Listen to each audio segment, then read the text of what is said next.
ಇನ್ನು ಎಲ್ಲೆಂದರಲ್ಲಿ ಕಸ ಹಾಕ್ತಾ ಇದ್ದವರಿಗೆ GBA ಇವಾಗ ಶಾಕ್ ಏನು ಕೊಡ್ತಾ ಇತ್ತು. ಅವ್ರ ಮನೆ ಮುಂದೆ ವಾಪಸ್ ತಗೊಂಡೋಗಿ ಕಸ ಹಾಕಿ ದಂಡ ಹಾಕೋದು. ಅದರ ಜೊತೆಗೆ ಈಗ ಬೆಂಗಳೂರಿಗೆ ಮತ್ತೊಂದು ಶಾಕ್ ಕಾದಿದೆ. ರೋಡ್ನಲ್ಲಿ ಕಸ ಹಾಕಿದ್ರೆ ಮಾತ್ರ ಅಲ್ಲ, ಕಸವನ್ನು ನೀವು ಕೊಡಲಿಲ್ಲ ಅಂದರೂ ಕೂಡ ನಿಮಗೆ ದಂಡ ಬೀಳೋ ಸಾಧ್ಯತೆ ಇದೆ. ನಿಮ್ಮ ಮನೆಯಲ್ಲಿದ್ದಂತಹ ಕಸವನ್ನು, ನಿಮ್ಮ ಮನೆಯಲ್ಲಿ ಶೇಖರಿಸಿದಂತಹ ಕಸವನ್ನು ಪೌರ ಕಾರ್ಮಿಕರಿಗೆ ಅಲ್ಲಿ ವಾಹನ ಏನು ಬರುತ್ತೆ ಕಸ ತಗೊಂಡೋಗೋ ವಾಹನಕ್ಕೆ, ಆ ವಾಹನಕ್ಕೆ ಕೊಡದೇ ಇದ್ದರೆ ಮನೆ ಕಸವನ್ನು, ಅವ್ರ ಮೇಲೂ ಕೂಡ ದಂಡಾಸ್ತ್ರವನ್ನು ಪ್ರಯೋಗ ಮಾಡೋದಕ್ಕೆ ಈಗ GBA ಮುಂದೆ ಆಗಿರುವಂಥದ್ದು. ಈ ಕಸವನ್ನು ಕೂಡ ನೀವು ಒಣ ಕಸ ಹಾಗೆ ಹಸ ಕಸ ಅಂತ ಸಪರೇಟ್ ಮಾಡಿ ಬೇರ್ಪಡಿಸಿ ಅದನ್ನು ವಿಂಗಡಿಸಿ ಪ್ರತ್ಯೇಕವಾಗಿಯೇ ಕೊಡಬೇಕು. ಮನೆಯಿಂದ ಯಾರು ಕಸವನ್ನು ಕೊಡೋದಿಲ್ಲೋ ಅವರ ಮನೆಗಳಿಂದ ಅವರ ಮೇಲೆ ನಿಗಾ ಇಟ್ಟು ಅಂತಹವರ ಮೇಲೆ ಕಾನೂನು ಪ್ರಕಾರ ಕ್ರಮವನ್ನು ತೆಗೆದುಕೊಳ್ಳಲಾಗತ್ತೆ. ಜೊತೆಗೆ ದಂಡವನ್ನು ಕೂಡ ವಿಧಿಸಲಾಗತ್ತೆ. ಮನೆಯಲ್ಲಿ ಕಸ ಇಲ್ಲ ಅಂತ ದೃಢಪಡಿಸಿದ್ರೆ ಮಾತ್ರ ನಿಮಗೆ ಈ ದಂಡದಿಂದ ಮುಕ್ತಿ ಸಿಗತ್ತೆ.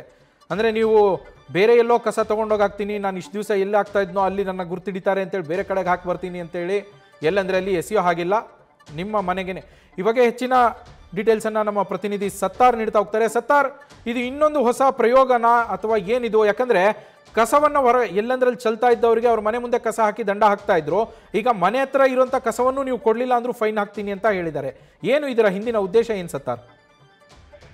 ನವೀನ್, ಯಾವಾಗ ಗಾರ್ಡನ್ ಸಿಟಿ, ಗಾರ್ಬೇಜ್ ಸಿಟಿ ಅನ್ನೋ ಕುಖ್ಯಾತಿ ಶುರುವಾಯಿತು, ಆರೋಪ ಶುರುವಾಯಿತು, ಜೊತೆಗೆ ಟೀಕೆ ಶುರುವಾಯಿತು. ಈ ಒಂದು ಸಂದರ್ಭದಲ್ಲಿ GBA ಕೂಡ ಹಂತ ಹಂತವಾಗಿ ಪ್ಲಾನ್ ಮಾಡಿತ್ತು. ನಗರದ ಪ್ರಮುಖವಾಗಿರುವಂತಹ ಬ್ಲಾಕ್ ಸ್ಪಾಟ್ಗಳನ್ನು ಗುರುತಿಸುವಂತಹ ಒಂದು ಕೆಲಸ ಮಾಡ್ತು. ಅಂದ್ರೆ ಬ್ಲಾಕ್ ಸ್ಪಾಟ್ ಅಂದ್ರೆ ಅತಿ ಹೆಚ್ಚು ಕಸವನ್ನು ರಸ್ತೆ ಬದಿ ಬಿಸಾಕುವಂತಹ ಜಾಗವನ್ನು ಬ್ಲಾಕ್ ಸ್ಪಾಟ್ ಅಂತ, ಆ ರೀತಿ ಬ್ಲಾಕ್ ಸ್ಪಾಟ್ಗಳನ್ನು ಗುರುತು ಮಾಡಿದ ಆ ಒಂದು ಏರಿಯಾದ ಪ್ರತಿಯೊಂದು ಮನೆಯ ಮೇಲೆ ಕೂಡ ಇದೀಗ ನಿಗಾ ಇಡಲು ಶುರುವಾಗಿದೆ. ಯಾಕಂದ್ರೆ ಇಷ್ಟು ದಿನ ಅವರು ರಸ್ತೆ ಬದಿ ಬಂದು ಕಸವನ್ನು ಎಸಿತಾ ಇದ್ರು. ಈಗ ಬ್ಲಾಕ್ ಸ್ಪಾಟ್ ಆದಂತ ಸಂದರ್ಭದಲ್ಲಿ ಅಲ್ಲಿ ಒಬ್ಬ ಮಾರ್ಷಲ್ ಇರ್ತಾರೆ. ಈ ಒಂದು ಸಂದರ್ಭದಲ್ಲಿ ಅವರು ಕಸವನ್ನು ಬಿಸಾಕುವುದು ನಿಲ್ಸಿದ್ದಾರೆ. ಹಾಗಾದ್ರೆ ಆ ಒಂದು ಸಂದರ್ಭದಲ್ಲಿ ಅವರು ಅಲ್ಲಿ ಕೂಡ ರಸ್ತೆ ಬದಿ ಆ ಬ್ಲಾಕ್ ಸ್ಪಾಟ್ ಹತ್ರ ಕೂಡ ಕಸ ಬಿಸಾಕ್ತಿಲ್ಲ.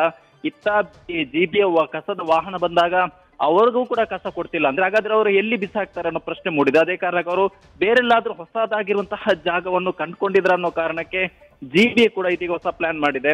ಇಷ್ಟು ದಿನ ಕಸ ಬಿಸಾಕ್ತಿದ್ದವರು ಅಥವಾ ಆ ಒಂದು ಬ್ಲಾಕ್ ಸ್ಪಾಟ್ ನ ಸುತ್ತ ಏರಿಯಾದಲ್ಲಿ ವಾಸ ಮಾಡ್ತಿರೋರು ಕಸವನ್ನು ಕೊಡದಂತಹ ಕಾರಣಕ್ಕಾಗಿ ಅಂತವರ ಮೇಲೆ ನಿಗಾ ಇಟ್ಟು ಒಂದು ವೇಳೆ ಕಸವನ್ನು ಕೊಡದಿದ್ರೆ ಇದೀಗ ದಂಡಾಸ್ತ್ರವನ್ನು ಪ್ರಯೋಗ ಮಾಡಲು ಕೂಡ ಮುಂದಾಗಿರುವಂತದ್ದು. Naveen, thank you Sattar ಡೀಟೇಲ್ಸ್ಗೆ.